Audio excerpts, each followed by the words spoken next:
«Эхо Москвы» в Уфе и общественная организация «Берзямлек» представляют рубрику «Говорим по-башкирски». Жертва. Курбан. Стал жертвой. Курбан булган.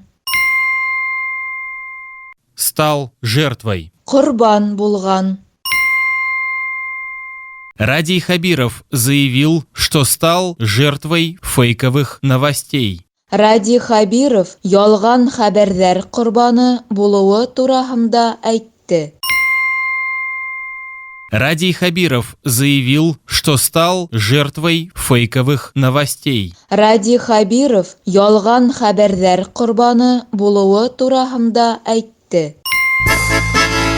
«Эхо Москвы» в Уфе и общественная организация «Берзямлек» представляют рубрику «Говорим по-башкирски».